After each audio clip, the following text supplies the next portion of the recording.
everyone. This is Abby Woodcock from Clicks Marketing, here with a very special episode of What I Learned Last Week.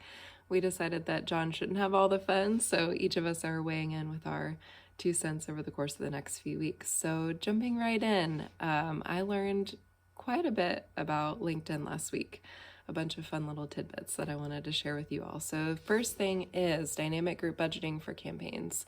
So this is progressively rolling out in accounts, which is exciting. There are a few limitations that I'll talk about briefly here. So first thing is that this will optimize not just for CPA, but also for volume. So this is something to consider, especially if you're running campaigns in multiple geographies. You have to be careful if maybe your higher volume geos don't always generate the highest quality leads. That's a big consideration for leveraging this feature. Also, the campaign objective is set at the campaign group level, so you won't be able to mix and match, website visits, campaigns with lead gen, and things like that. Also, you can't turn this off once it's launched, which I think is a pretty big limitation.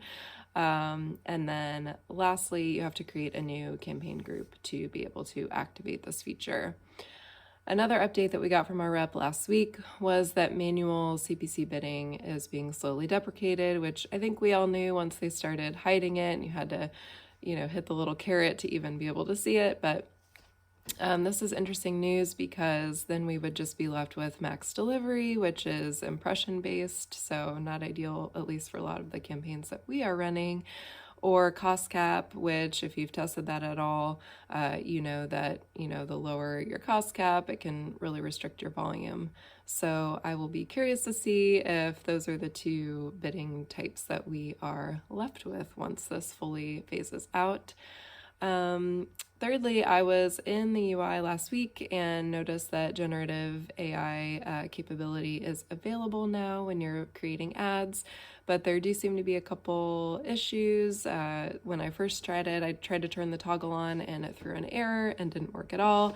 And so I tried back the next day and then it was working, but when I chose one of the options, it put in AMP and then the ampersand instead of just the ampersand. So just keep your eye out for that. Don't just click an ad, always proof your copy first. We are big advocates of that here at Clicks. Let's see, auto captions for LinkedIn videos. Those are gradually being rolled out. We have yet to see them in our accounts, but unfortunately our rep could not give us an estimated timeline on that, but fingers crossed, hopefully soon. This is going to be a great addition because, getting your client to add subtitles to their videos or provide an SRT file can be a little bit cumbersome. So we are very excited for this feature to roll out fully.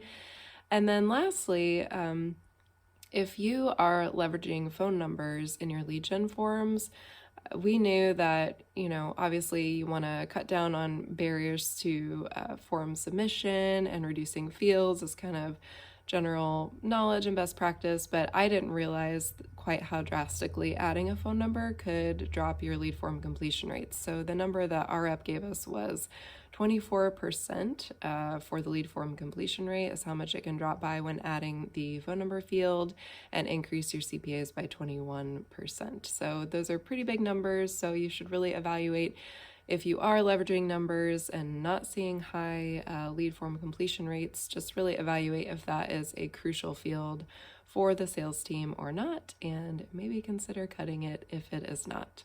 So that's all from me. I hope that you learned something. I know that I did. We'll see you next week.